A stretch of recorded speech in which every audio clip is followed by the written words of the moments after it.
think it just put me in a place of comfort, but always still wanting to work and get better, because that's just the kind of mindset we had as a team, was never be satisfied with a good day. So just trying to stack good days on good days and make them great days.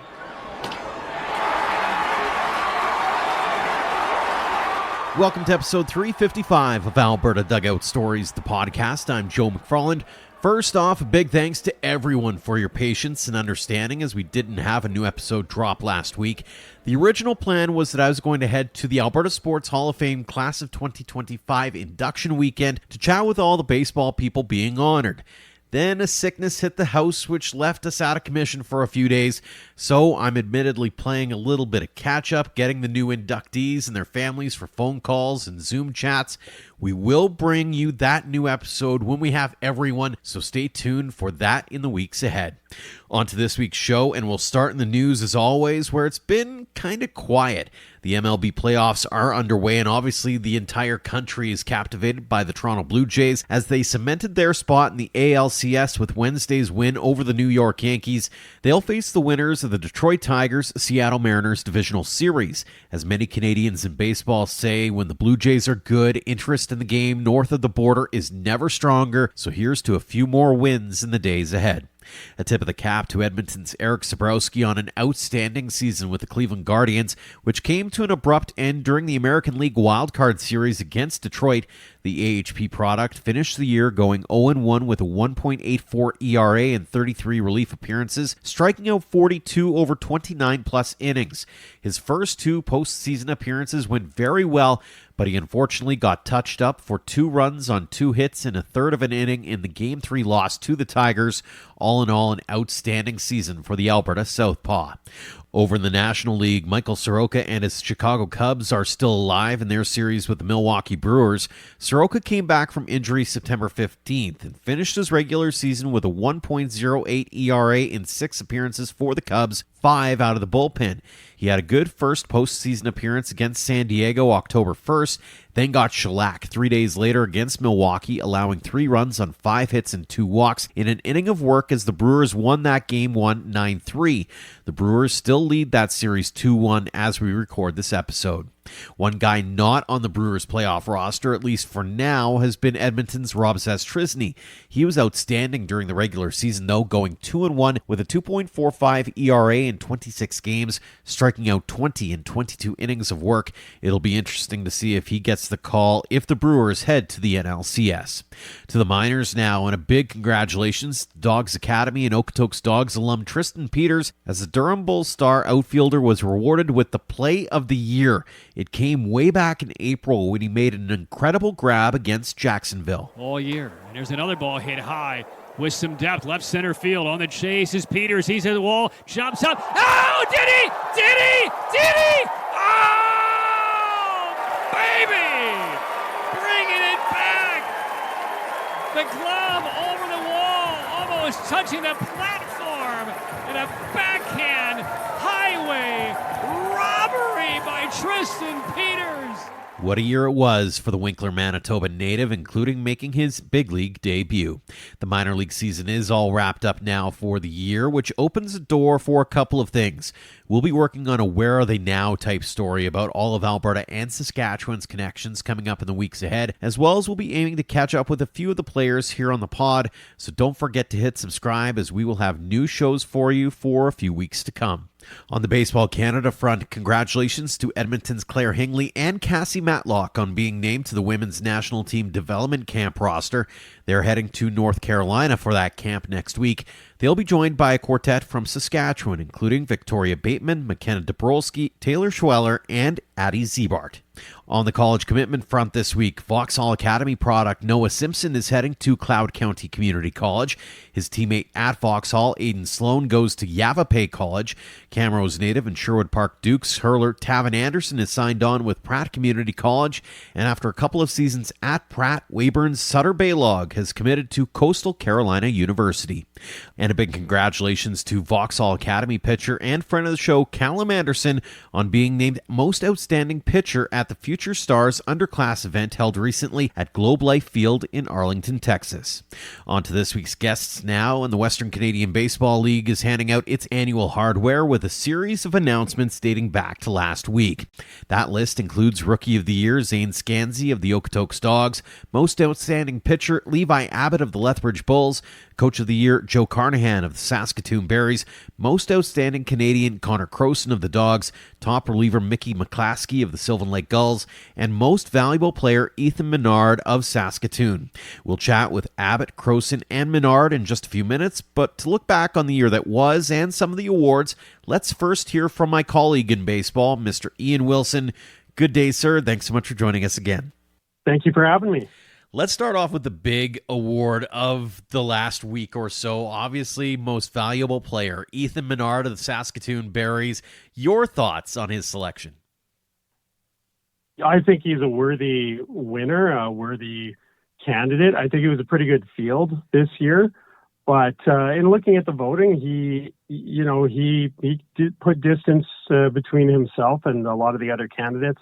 Levi Abbott was the other guy who finished second. So I know when it comes to voters and things like that, it's kind of like the goalie winning the MVP in the NHL. Like there's different opinions about pitchers winning awards like that. And I don't want to get in all into the mindset of all the voters, but that may or may not have played into it. He like I said, Levi Abbott finished second and had a great year. I think Will Edwards was third. Of those three, I think I felt really bad for Will Edwards that he didn't end up picking up an award. He had such a strong season and was high on a lot of ballots in a lot of categories, but just couldn't break through.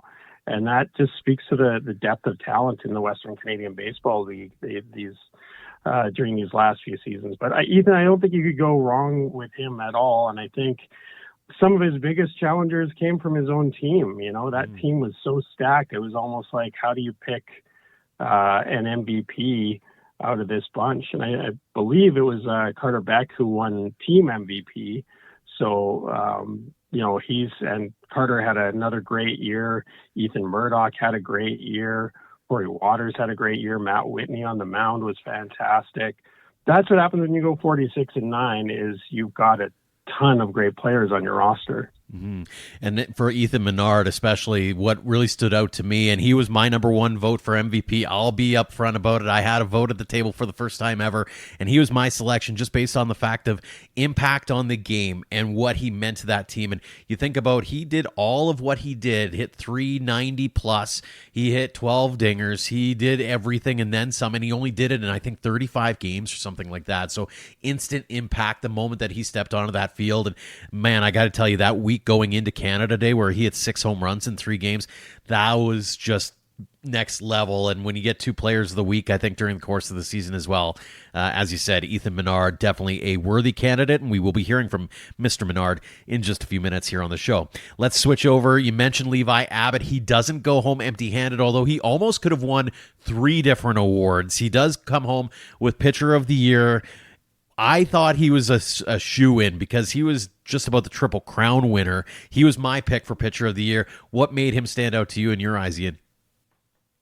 Yeah, I think Levi, that was the category that was the most lopsided in the voting, was Levi Abbott winning Most Outstanding Pitcher. And I think well deserved. There were, Josh Tucker had a solid season, as did Weston Walls, but Levi Abbott was just on another level.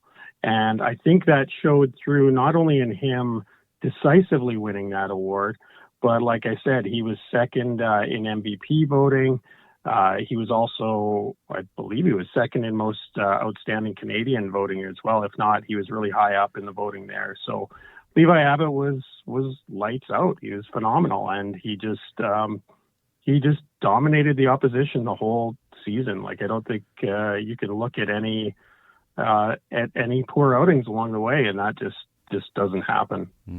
You mentioned top Canadian. Let's go there. Connor Crowson of the Okotoks Dawgs hits plus 400 on the season. Didn't have the power that we kind of half expected out of Connor Crowson this year. He only had 3 home runs, but he drove in 45 or 50. He was a threat on the base paths, and he was a consistent force on the defensive side of the ball in the infield for another vaunted Dawgs roster. Tell me about what you thought about Connor Crowson's play, 1, and 2, how about the Canadian talent in general this year? Because they really stepped up to the plate, pun kind of intended, throughout the course of the season. Yeah, well, in terms of the field, we'll start with that. And yeah, Carter Beck is kind of like William Edwards. You look at him and you're like, well, how didn't he pick up an award? He was phenomenal, and he really was. And he won that award last year. You had Levi Abbott in there, and Ethan Murdoch, and it was just a great field of Canadian talent, and just kind of illustrating the depth of the homegrown talent in the league. In terms of Connor specifically, it almost feels like a lifetime achievement award because he's just so consistent. He's just so good, and he just puts up batting average is a given. He's and on base. I believe he led the league in on base percentage. He's getting on base. He's going to get on base 1 out of every 2 at bats, pretty much, which is crazy. And then the other counting stats, they just kind of follow. He's going to score runs. He's going to pick up RBIs. He's going to steal the odd base for you, and he's going to play great defense along the way in a corner infield spot. This last year, usually at third base, if not the entire season. So, I'm happy for him. He's a stalwart in the league. He's just one of those guys you come to, you look in that Dawgs infield and, he's going to be there, and, he's going to play well, and he's just been doing it for years now. And one thing I liked in interviewing him about that award was him just kind of talking about, he was happy to get the award, and that's great. But he's just focused on next year and I want another ring. I want a championship. So I just kind of love that it's that's nice to get the award, but it's championship. I want another championship. And which makes sense. Dawgs won 3 in a row, and then this is the first year in some time that we had a new champion. It's really kind of typical of the Canadian team first mentality that Connor Crowson has shown off, and you're going to hear it in a conversation with Connor in just a few minutes about that very fact. They took that loss to Sylvan Lake hard, and he says in the conversation, man, we are going to be going for it this year. He called it a super team. He wants to bring a super team to Okotoks. They're doing all kinds of recruiting. So the fire has been lit, so to speak, for Connor Crowson and the Okotoks Dawgs. Teammate Zane Scanzi, by the way, also named Rookie of the Year. And on the Sylvan Lake side of things, Mickey McClaskey named top reliever. One other award that I wanted to chat with you about, Ian, is top coach. Probably to the surprise of no one, Joe Carnahan of the Saskatoon Berries. What a year they had in the berry patch. Yeah, I mean, it's I actually thought the voting would be a little more decisive with Joe Carnahan winning that award. He still won it fairly handily, Coach of the Year, and this is his 5th time winning it. The previous 4 were with Swift Current. So in year 2 with the Berries, what does he do? He sets a record for wins in a single season. They also set team record for runs, RBI, and I think one other offensive category. So, like I said, we were talking about the roster when we were talking about Ethan Menard. That was a deadly roster. That was just I feel bad for people on both sides of the ball having to face that squad this year. They lost back-to-back games once all summer, which is crazy to me.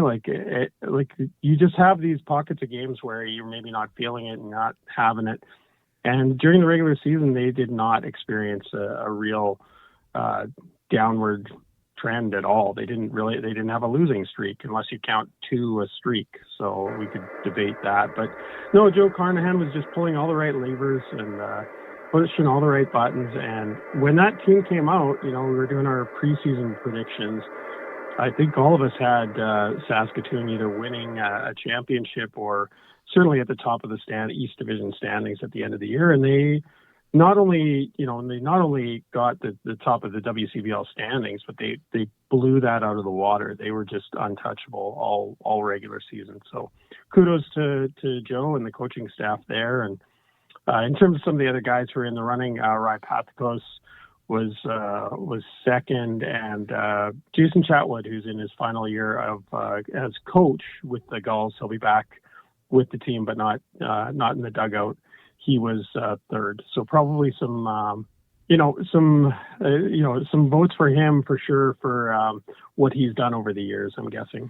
Absolutely. And I mean, the other piece to that with Jason Chatwood in particular, I mean, Rye's resume speaks for itself to a certain extent, and especially given that, hey, he finally got his chance to win a WCBL championship, probably earned him a few votes there, especially given that they had a bit of an issue mid-season where a few of the guys ended up leaving, and so they had to maneuver that and somehow managed to overcome that adversity. And in the case of Jason Chatwood, a lot of people tend to go back to June 8th when he took an errant foul ball in the nether regions and ended up in hospital for a while. And the Gulls were a 500 team. A lot of people tend to forget that heading into latter half of June, and everybody's going, what's going on with this team? They've lost as many games already than they did all last season.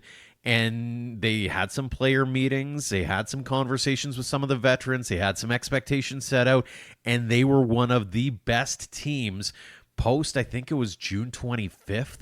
And so kudos to Joe, like you said, Joe Carnahan for what he did, not just from a on-field perspective, but from the recruitment perspective and getting that community galvanized as well around the Berries. And again, kudos as well to Rye and to Jason on getting some much deserved votes as well. Ian, you and I haven't had the chance to have this conversation yet, but the season is like 2 months removed now. We haven't had that debrief. We haven't had that conversation about like, hey, what's our favorite memories of the year? Looking back on the summer that was in the WCBL, what really stands out to you? Yeah, it was a wild summer. There's, you know, a little more rain than we'd like to see. That's for sure. I think that the thing that I was stuck in my head after the season was actually just that game 2 of the championship final, and the Gulls being one strike away. I'm sorry, Sylvan Lake fans, you probably don't want to relive it, but I just couldn't get over being a witness to that almost. It was like, yeah, you're up by 2 runs, you're one strike away, you got the top relief pitcher of the year, Mickey McClaskey, dealing, and Regina just finds a way. And even the hit, that I think it was Samard, I'm drawing a blank there, but the hit, it was an infield hit, and Jaden Flores gets to it and he knocks it down. He just knocks it far enough away to not be able to get the out. Like, you know what I mean? It was just so, you know, the saying after that game from all the Gulls folks was, that's baseball. And it's true. And you say that and you see that and you feel that, but I was just like, man, like to kind of lose the lead and then ultimately the game and then ultimately the championship, that was just kind of mind blowing for me. So there's that in terms of a moment that stood out and which led to a series of moments, obviously. Mm-hmm. And then I think just seeing a bit of this was really a year for Saskatchewan in the league. Yeah. You know, you get the Berries kind of run roughshod over the league in the regular season, you get a wild playoffs and Regina comes out on top, and it's like, hey, Alberta, Saskatchewan's still here, the East is still here, we're the champs this year. So good for Regina Red Sox for completing that what many thought was an unlikely mission there. And you talked about Okotoks, and we talked about Connor Crowson not loving the end of their season, but I think after 3 years of the Dawgs winning that three-peat, you know, there's a lot of people who just kind of feel like, okay, that's the natural order of things. This is just how things are going now. So I liked that it was a little bit, you just had some unpredictability about that postseason and even the regular season to a degree. So it's going to be great to see what happens next year. You know, Okotoks isn't going away. I don't think Sylvan Lake's going away, and they've got more motivation than ever now.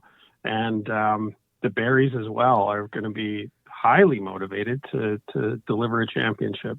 Yeah, especially with a bunch of change coming up too, right? Like Saskatoon's going to be hosting the All-Star game this year as an example. Okotoks has got the brand new Morneau Cup from Baseball Canada that's going to be coming up during the summer as well. So there's a lot of moving pieces that way. When I look back as well, you mentioned the playoff and the unexpected turns and twists that happened. People tend to forget there was a moment in there in the East Division final where the Saskatoon Berries were on the brink, or pardon me, it wasn't the East Division final, it was the East Division semifinal. The Saskatoon Berries, wild game against Moose Jaw Miller Express, and Carter Beck's walk-off home run was just, you couldn't believe what you were watching in that moment because Saskatoon had jumped out to an early lead. Moose Jaw comes back, then they trade runs in the latter half of the game. It's wild, it's woolly, it's crazy, and then, I'm just going to hit a walk-off grand slam. Right, like it shades of Vladdy Guerrero Jr. there for sure. And again, to your point about every team being able to beat any other team, you think about the playoff races that were going on throughout all of this. Like the Sylvan Lake Okotoks Lethbridge brawl for first place through the latter half of the season, and none of those three teams really giving an inch throughout was fantastic to watch. And on the flip side, there was quite the race developing in the East for those teams that were trying to sneak into the playoffs there, because they all knew that all you needed to do was just get to the dance, and then you might get there, and Regina not only gets in there, but actually proves it and goes and wins it all. It was one of those years, again, I keep saying it, I feel like a broken record every year, but it seems to get tighter and tighter. That margin of error continues to get smaller and smaller, and so any team seems to be able to beat any other team on any given night, and it makes for some great baseball all summer long. The playoffs the last 2 years in particular, but just the last few years have been top notch. So if you're not paying attention at the end of the season and into the playoffs, you really need to start watching. Absolutely. And I mean, Ian, it was a great summer to watch ball. It's a great fall because we've got some baseball that we got to watch. Your Mariners are in it. My Blue Jays are in it. Let's get back to watching that. We'll check in with you again throughout the course of the offseason as well. We've got some great stories that we're working on through the course of the offseason to get you set up for 2026. But again, thanks so much for reliving 2025 with us here on the show, Ian. Thanks again so much for having me, Joe. Go Mariners, go Blue Jays. Hopefully we'll be able to see them go head-to-head, and we can friends off for a week or so at that point. But that's a series I'd love to see. It's really captivating right now, and and also some of the we'll probably talk about this down the road, but some of the WCBL alumni who appeared in the postseason, and the other Alberta talent that it comes on display this time of year. It's great to see it at the highest level possible. Could not agree more. Thanks again, Ian, for joining us. And as we mentioned earlier in that conversation, Levi Abbott of the Lethbridge Bulls had an out-of-this-world 2025 and almost came away with 3 of the top awards. He led the league in ERA at 1.38 and wins with 7, while placing second in strikeouts with 69. He dominated the most outstanding pitcher votes, while also finishing second for most outstanding Canadian and most valuable player. The Vauxhall Academy alum was proud of the year he had, which included signing on with the Winnipeg Gold Eyes, thanks to some help from fellow Lethbridge product and friend of the show, Landon Barassa. Levi, thanks for coming back here on the show. Thank you. Western Canadian Baseball League Pitcher of the Year, Levi Abbott. How does that sound? It sounds pretty good. I can't say much other than that, but it's pretty cool. So soaking it in. What went through your mind when you first heard that you were going to be winning the award? What went through my mind? Well, it was kind of nice to end on a high note. First of all, like it was a good way to wrap up my summer, and it felt really good to get an award like that just because I haven't got something like that before. So that was really nice. The numbers kind of speak for themselves, but from a feeling perspective, how did you feel about the year you had? I mean, I obviously felt really good about it. Like I couldn't have asked for a better summer, just from playing to not playing. Just the whole summer was great. And then just kind of pitching the way I did and everything like that, and getting to see some old buddies and some good coaches was awesome. So it was a good year. What was working for you? Pretty much. So I developed a new slider. So that that was working very well. And I think I attribute a lot of the success this summer to that. And then also being able to just throw a changeup, mixing that in, because I've never been a changeup guy. Mm-hmm. So that also helped a ton.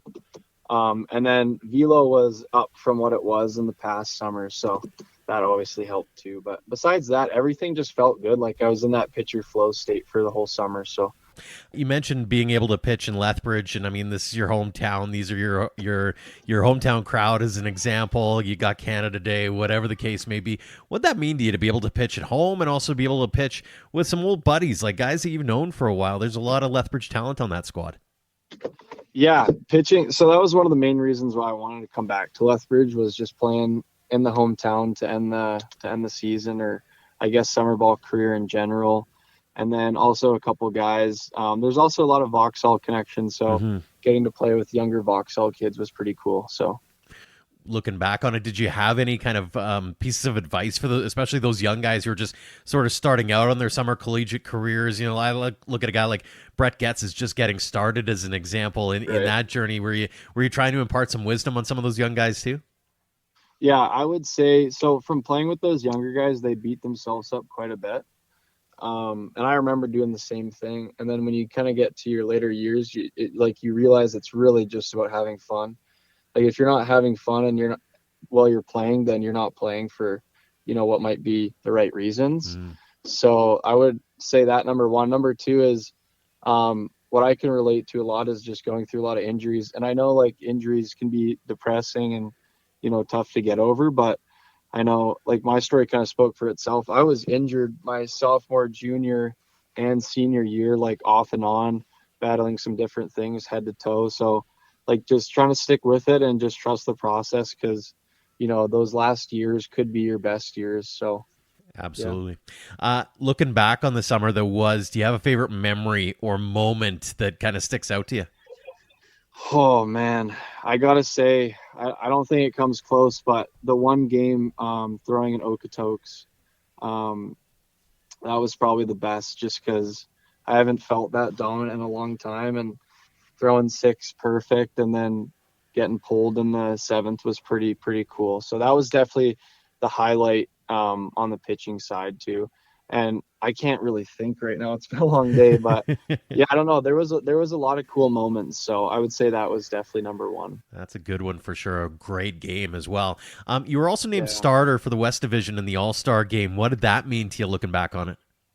That was sweet. I didn't even know they were doing those All-Star games until I came to play in the WCBL this past summer, but that was pretty sweet. Like the turnout there at Okotoks was wild, and representing the team, and then obviously the division as a starting pitcher was pretty cool, and getting to be in the on the bench with guys from different teams in those divisions, and kind of seeing the top talent and meeting some of those guys was sweet. So was it hard not to crack a smile as the standoff along the first base line and third base lines going on while you're trying to warm up as well? No, that was hilarious. I like having fun, so I think there's a couple chirps flying, but it didn't really bother me. I thought that was pretty funny. So it was funny watching from above, so I can only imagine what was being said at field level. And it's PG-13. We're trying to keep this show PG-13, so right. So looking back on it, not only did you have that outstanding season, but your performance earned you a contract with the Winnipeg Goldeyes to finish out the year. Right. Made a couple appearances there. What did that mean to you to be able to keep the dream alive to a certain extent, but also to keep your season going? Yeah, that was special. I mean, I think everyone plays, a sport at a high level to just keep going. And, there was, reality kind of stuck in, near the end of my 5th year at Canisius, but like it didn't feel like I had the stuff, or maybe I wasn't good enough to like pitch in a league like that. But then outing after outing in the summer, I was kind of proving to myself that it might be possible. And then Landon really helped me get that contract, because he's a well-known guy in that league, in the American Association League and in Australia and stuff, and he stuck his neck out for me quite a bit and ended up hosting me in Winnipeg. So cheers to him for that. But yeah, it was awesome. Just kind of like getting those texts and, phone calls at the end, or what I thought was going to be the end, and then taking that next leap. So yeah. Very cool. You and I were talking about it a little off air, but what's next for you? Obviously, you've graduated now. Do you have any big plans heading into the winter and maybe beyond? Yeah. So yeah, like we discussed, I don't know truly yet. Moving to the West Coast, and there is training facilities there.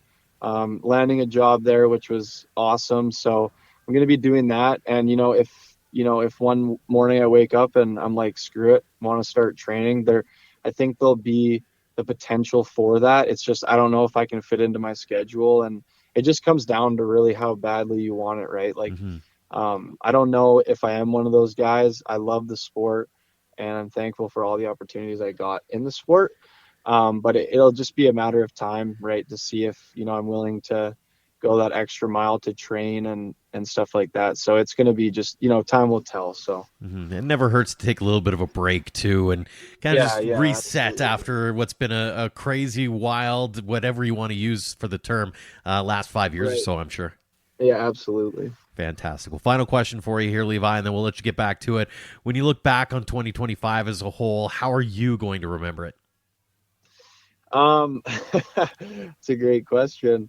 I'm going to remember just being, one of the uncles or one of the grandpas of the team, or I guess the more common term is a dad, right? Like, you're an older guy, even though you're only 23. So on college, you don't feel that old, but playing with 18-year-olds in the summer, a lot of those guys being Vauxhall guys and being able to connect with them, that was something I'll definitely remember. And playing with a good college teammate of mine, Spinoza, and seeing how good he can flash the leather, and then again, like the coaching staff too.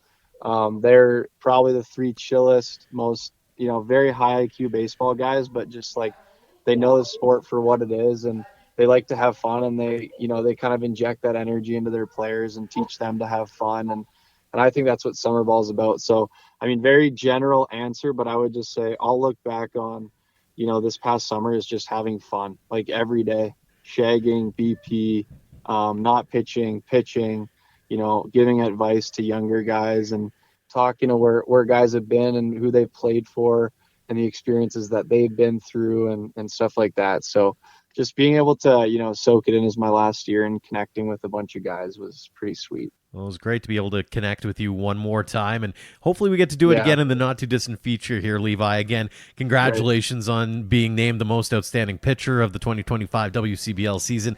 Continued success wherever the journey takes you going forward, and again, thanks so much for joining us here on the show. Thanks for having me. Next up is Okotoks Dawgs veteran Connor Crowson, who came away as the league's most outstanding Canadian.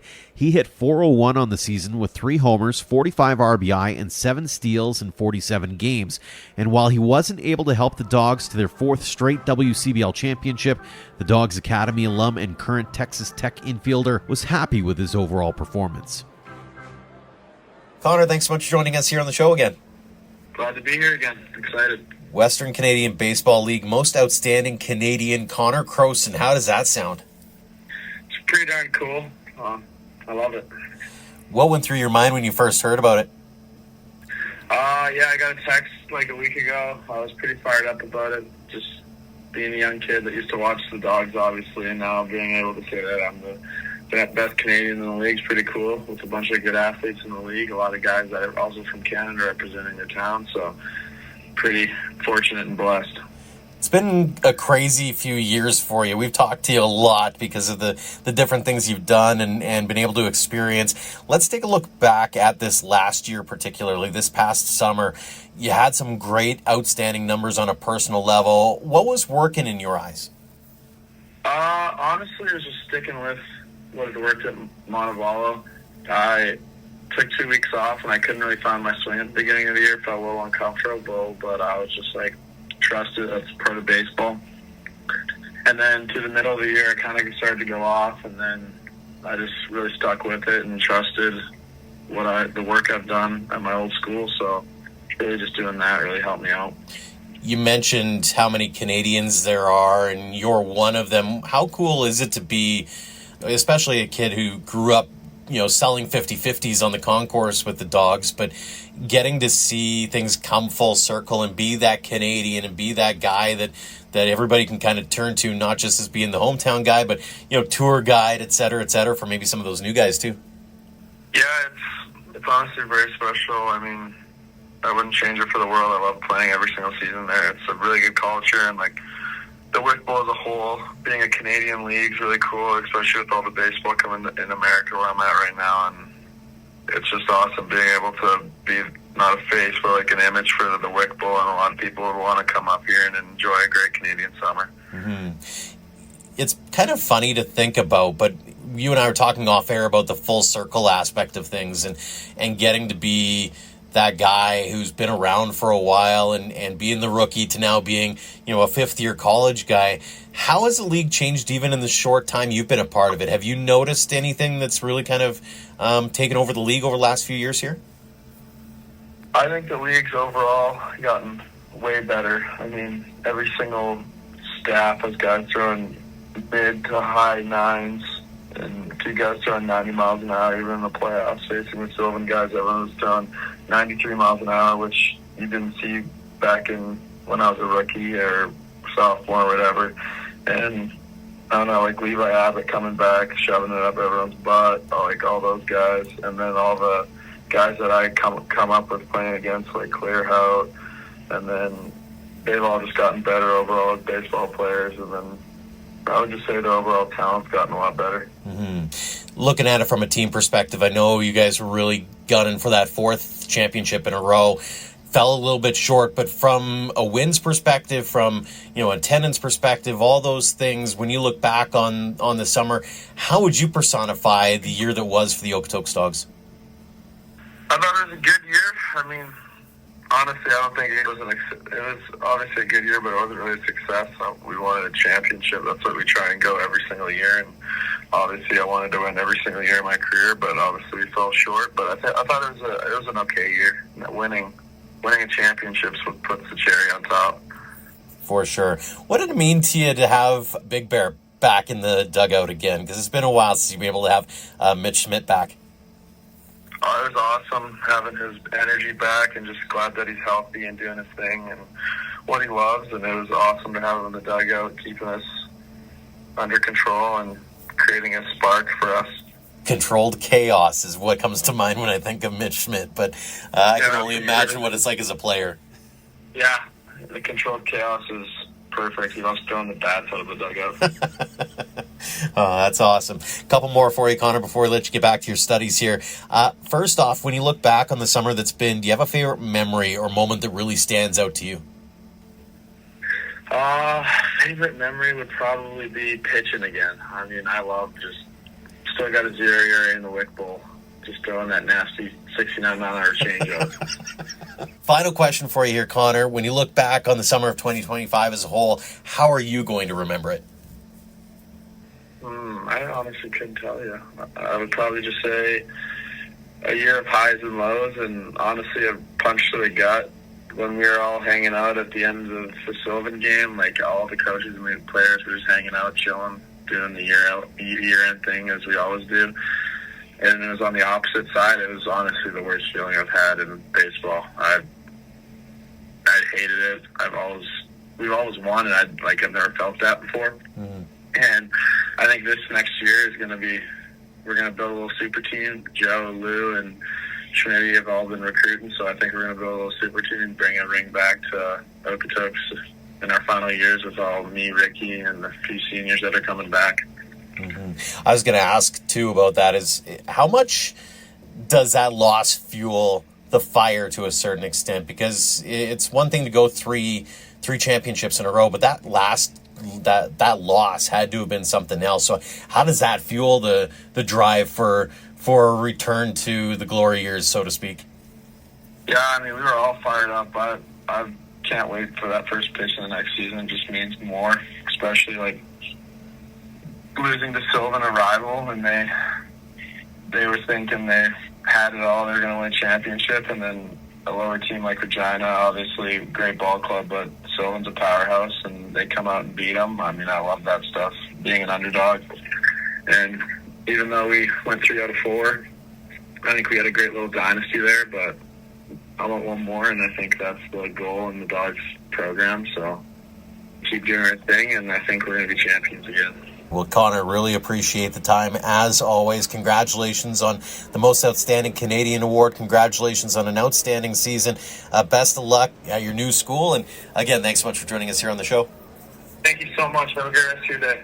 And we'll wrap things up with this year's most valuable player, Saskatoon Berries star Ethan Menard, who hit a home run in the All-Star game to take home MVP honors there, and that was kind of emblematic of the season he had, hitting .392 with 12 homers, 39 RBI, and 10 stolen bases in just 35 games. The University of Texas at Tyler Slugger was named Player of the Week twice, including one stretch of games in late June where he hit 6 home runs in 3 contests. Ethan, thanks so much for joining us here on the show. No problem. Thanks for having me. Western Canadian Baseball League MVP Ethan Menard. First off, how does that sound?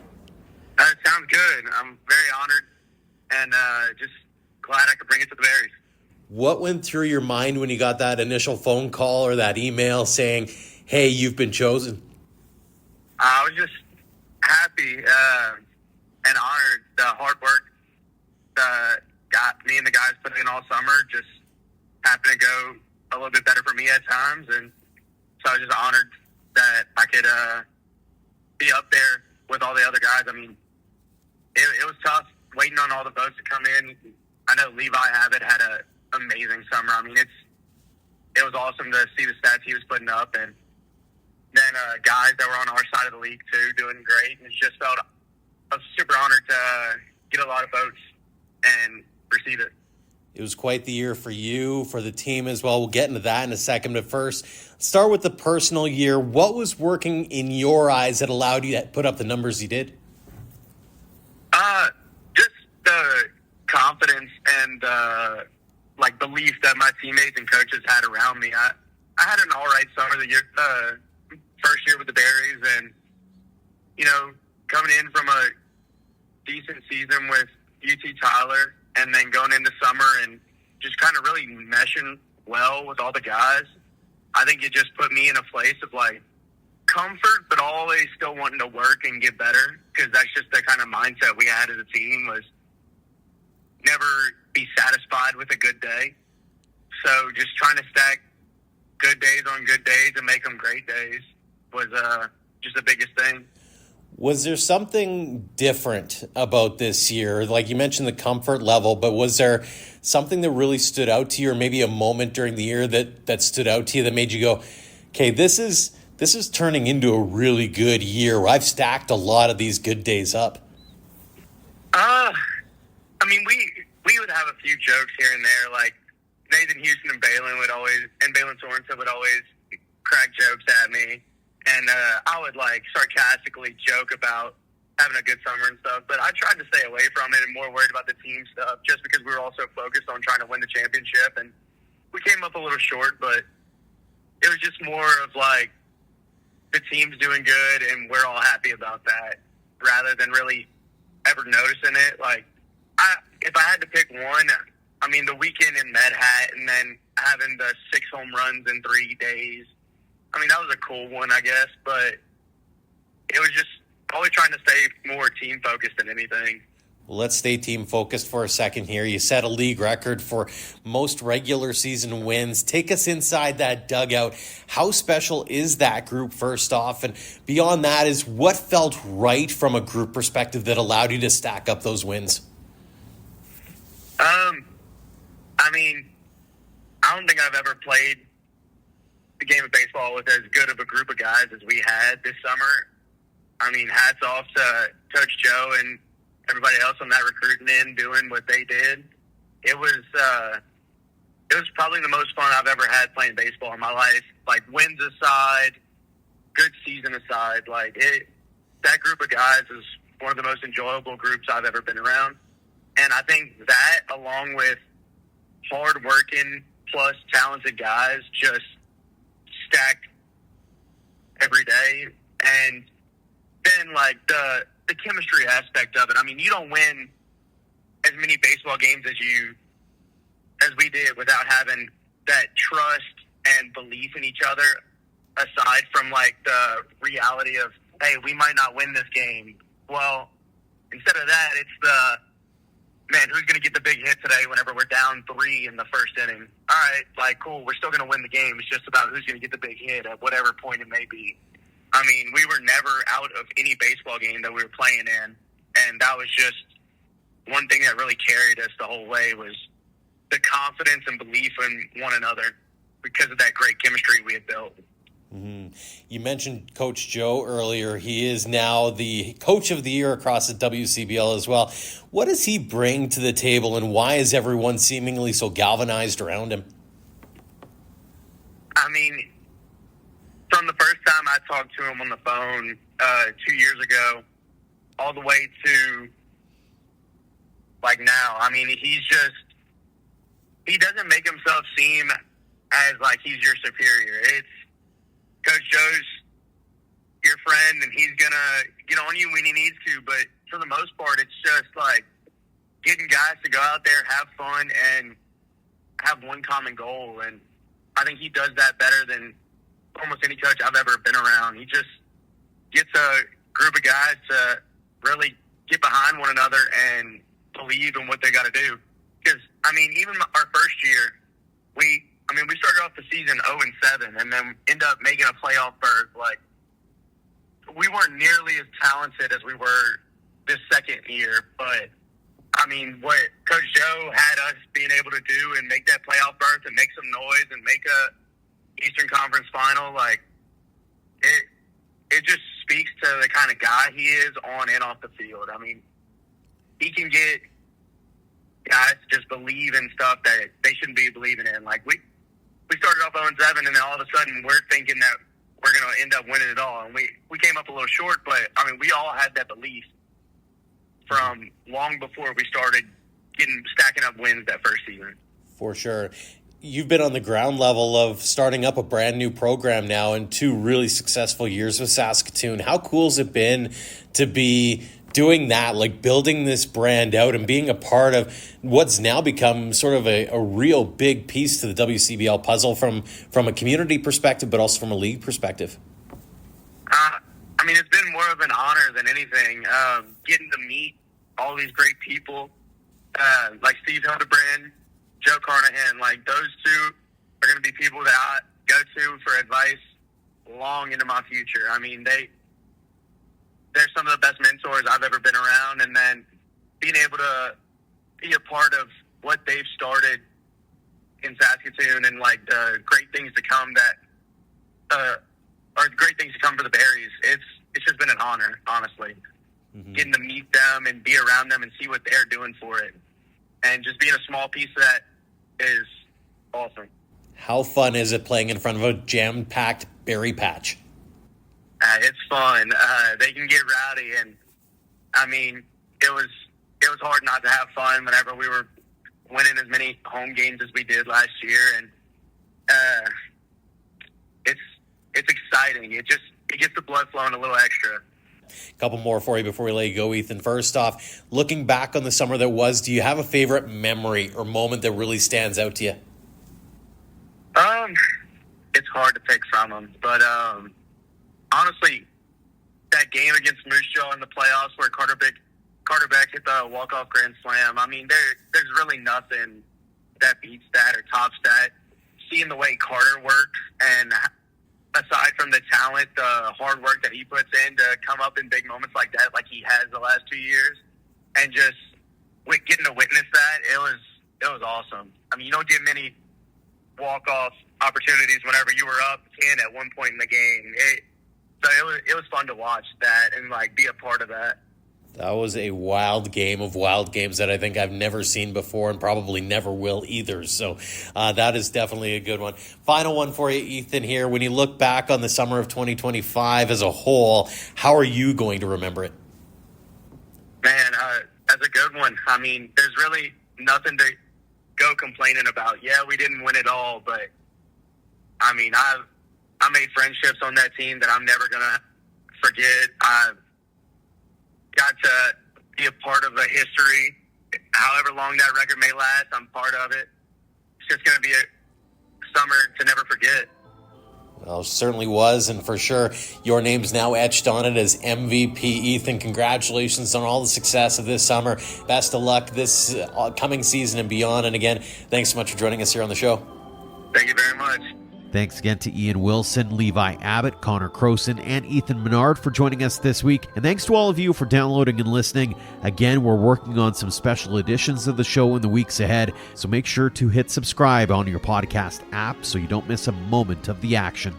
A massive tip of the cap, as always, to our Platinum supporters, the Okotoks Dawgs, Under the Lights Sports and Entertainment, and the Western Canadian Baseball League for their continued generosity in helping us tell the game stories in our province. For more on our tremendous teammates or to join our roster, head to albertadugoutstories.com/supporters. Until next time, thank you for all of your support online, on social, and on air of Alberta Dugout Stories.